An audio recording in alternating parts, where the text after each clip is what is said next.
May I call on Mrs. Sara Diskaya to please present and read before us your sworn statement. Sorry. Magandang umaga po sa mga kagalang-galang na senators at miyembro ng Blue Ribbon Committee, lalong-lalo na kay Senator Dante Marcoleta, Chairman ng Blue Ribbon Committee. Ano to, joint statement ng namin mag-asawa. So I will read partial and then my husband will also read the other half of the sworn statement. So kami si Pacifico F. Diskaya II and Cesara Rowena Diskaya, mag-asawang nasa tamang edad, parehong Pilipino.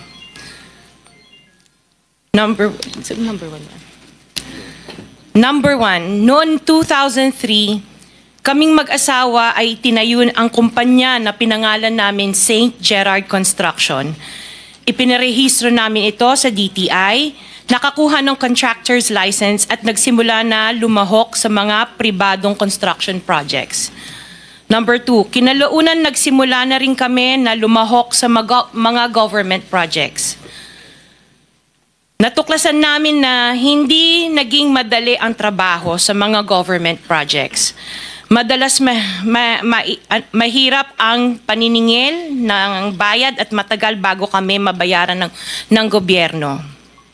Number 4, hanggang dumating ang pagkakataon, lumapit sa amin ang isang kaibigan na si Voltaire Claveria at inalok kaming magkaroon ng proyekto sa national level gamit ang aming lisensya. Number 5, ipinakilala niya ang sarili niya na nagtatrabaho para sa isang congressman at nangakong kapag nagbigay kami ng pera ay makakakuha kami ng proyekto. Sorry.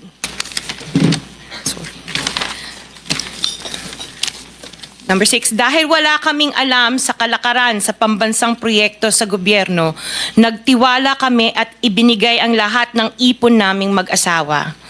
Sa kasamaang palad, niloko lang niya kami. Naglaho siya, dala ang pera namin mag-asawa.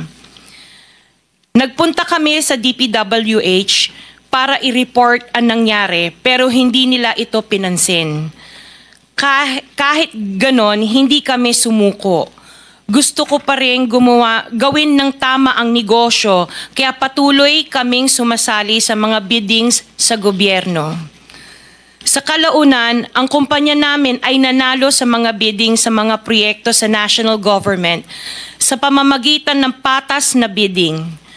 Ibinuhos namin ang lahat ng aming pagsisikap para maipakita ang kakayahan ng aming kumpanya na mayroong maayos na paggagawa, dekalidad na resulta at natatapos sa tamang oras. Nagkaroon ng konting tagumpay ang St. Gerard Construction, kaya minabuti namin mag-asawa na mag-expand at bumuo ng ibang kumpanya tulad ng Alpha and Omega General Contractor and Development Corporation. Interjection, Mr. Chair. What is the interjection? Salamat, Mr. Chair. Kailangan ko lang pong umakyat sa office sandali para sa isang pulong, but hopefully pagbalik ay nandito pa rin sina Mr. and Ms. Diskaya dahil meron din po akong mga tanong para sa kanila. Oh yes, I Salamat will make po, sure Mr. that Chair. they will be here for your questioning. Mr. Chair, point Yes. of order. Bakit hindi na lang tayo bigyan ng kopya ng sworn affidavit imbis na basahin nila niya so we can para himayin namin yung kanyang sworn affidavit. We will make sure that all the In order to members will save be time, given a copy, but the chairman is asking them to read it before us for the record. in order to save time, Mr. President, because we have been here since 9 o'clock. We already spent 2 hours and not even one of the senators have asked questions addressed to the resource persons present. I beg the indulgence of the good senator, but it is for the record. This is a sworn statement, at from this statement, kailangan dito sila matanong na mabuti. Proceed. Pakibilisan nyo lang para makatipid tayo ng panahon. Ngunit nung nagsimula ang makilala ang St. Gerard Construction, dumating naman ang panibagong pagsubok. Unti-unti nagsilapitan ang mga district engineers at mga regional directors ng DPWH at mga chiefs of staff na mga mambabatas na nag-aalok ng mga proyektong sinasabi nilang pondo na mambabatas. Nung una, sinubukan naming labanan ng mga ito sa pamamagitan ng pagre-report sa DPWH at pagpapadyaryo ng mga tiwaling kawani ng gobyerno, subalit hindi sila natitinag sa mga ito.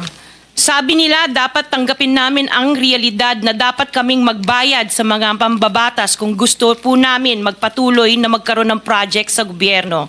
Kung hindi, binabala nila na matatanggal na sa listahan ang kumpanya namin at hindi na makakakuha ng kahit anong proyekto. Hindi namin ginusto kailanman na mapasama sa ganitong sistema, pero kailangan namin magpatuloy para sa pamilya at mga empleyado namin. Dahil sa aming paglaban sa mga tiwaling bidding, maraming beses naming naranasan na ma-disqualify ng Bids and Awards Committee ng DPWH na hawak ng mga mambabatas na nagpondo sa proyekto.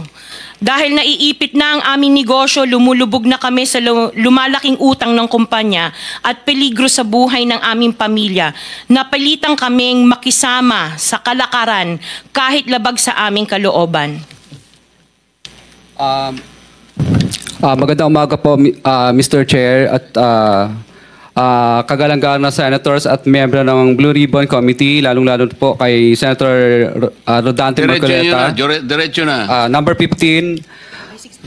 Sorry po. 16, paulit-ulit kaming ginamit ng mga nasa pwesto sa sistemang ito. Wala kaming magawa dahil kung hindi kami makikisama, gagawa nila ng problema ang project na na-award sa amin sa pamamagitan ng mutual termination o pagkakaroon ng right-of-way problem na parehong nagdudulot ng hindi matuloy ang implementasyon ng mga proyekto. Matapos naming manalo sa mga bidding, may mga opisyal mula sa DPWS ang lumalapit sa amin para humingi at kumuha ng bahagi ng proyekto. Ang hinihingi nilang porsyento ay hindi bababa sa 10% at umaabot pa sa 25% na naging kondisyon upang hindi maipit ang implementasyon ng kontrata. Ito ay binibigay namin sa kanila ng cash. Ang bawat transaksyon ay may karampatang voucher at ledger na nagsasaad ng mga araw at kung kailan nila ito natanggap. Ilan sa kanila ay sina Terence Calatrava, former Undersecretary of Office of the Presidential Assistant of the Visayas of the Philippines, Kong Roman Romulo of Pasig City, Kong Jojo Ang of Uswag Ilonggo Party List, Congressman Patrick Michael Vargas of Quezon City, Kong Juan Carlos Arjo Aitaide of Quezon City, Nicanor Nicky Briones of Aga Party List, Congressman Marcelino Marcy Teodoro of Marikina, Congressman Florida Robes of San Jose del Monte, Bulacan, Congressman Leandro Jesus Madroño of Romblon, Congressman Benjamin Benji Agarao Jr., Congressman Florencio Gabriel Bem Noel of Anwaray Party List, Kong Leo de Ode Tariela of Occidental Mindoro, Congressman Reynan Arrogancia of Quezon Province, Kong Marvin Rillo of Quezon City, Kong Teodoro Haresco of Aklan, Kong Antonieta Yudela of Zamboanga, Sibugay, Kong Dean Asisio of Caloocan, Kong Marivic Pilar of Quezon City.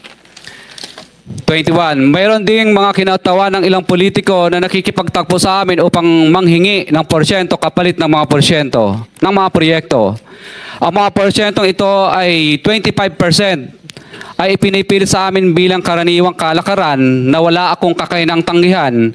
Ilan sa kanila ay sina Regional Director Eduardo Virgilio of DPWS Region 5, Director Ramon Ariola III of Unified Management UPMO, District Engineer Henry Alcantara, DPWS Bulacan First, Undersecretary Robert Bernardo, District Engineer Aristotle Ramos of DPWS Metro First, Pasig City, District Engineer Manny Bulusan of DPWS North, Manila Deo, District Engineer Edgardo C. Pingol of DPW's Bulacan Subdeo, District Engineer Michael Rosaria of DPWH Quezon 2nd Deo.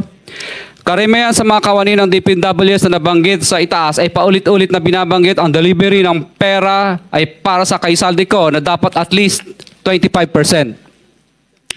Si Kong Marvin Rillo naman ay ilang beses na binabanggit ang pangalan ni Speaker Martin Romualdez bilang kanyang malapit na kaibigan.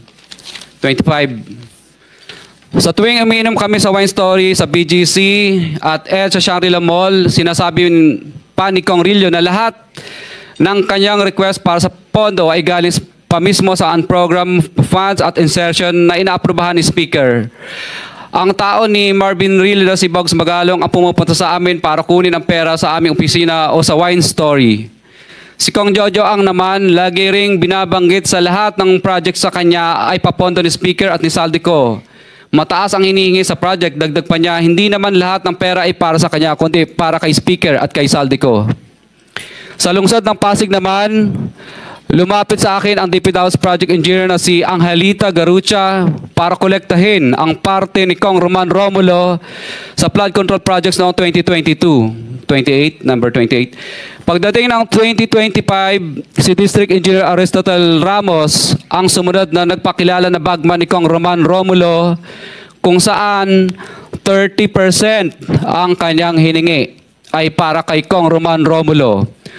Sinabihan ko kay D.E. Ramos na masyado namang mataas, ngunit sinabi niya na walang magagawa dito dahil pondo ito galing sa unprogrammed funds at insertion galing sa taas. Sa ilang pagkakataon, ang mga politiko na personal na inabutan ng halaga ayon sa hiningi nilang porsyento mula sa proyekto. Ang pagbabayad na ito ay hindi naman kagustuhan kundi isang hakbang na ginawa namin dahil sa matinding panggigipit. Ilan sa kanila ay sina Kong Antonieta Yudela kasama ang kanyang asawa, Kong Marvin Rillo of Quezon City, Kong Nikki Briones of Aga Party List, Arturo N. Atayde, ama ni Kong Arjo Atayde, Kong Florencio Gabriel Bem Noel of Anwaray Party List, Kong Eliandro Jesus Madroña of Romblon, Kong Benjamin Benji Agarao Jr. Bagamat naging matinding pagsubok ang kabawasan ng pondo na nakalaan sa proyekto, pilit at matapat naming sinusunod ang bawat espesifikasyon na nakasaad sa Program of Works na nakasaad sa proyekto ng DPWH. Nakakasiguro kami na nagawa namin ng maayos at matapat ang bahagi o phase ng proyekto na na-award sa amin. Sa katunayan, hindi kami mababayaran ng DPWH kung hindi ito dumaan at pumasa sa maraming material testing na naaayon sa design ng DPWH. Ina-assess at ini-inspect ng DPWH ang bawat proyekto base sa natapos na parte o accomplishment. Napilitan kami na i-absorb ang kabawasan na ito na nagdudulot ng maliit na kita o pagkalugi sa ilang projects. Para makabawi, dinadamihan na lang namin ang partisipasyon sa mga projects. Taliwas sa mga lumalabas na may mga impormasyon sa publiko, hindi kailanman kami gumawa ng ghost projects. At masugid kami nag-i-inspect sa lahat ng aming mga natapos na projects.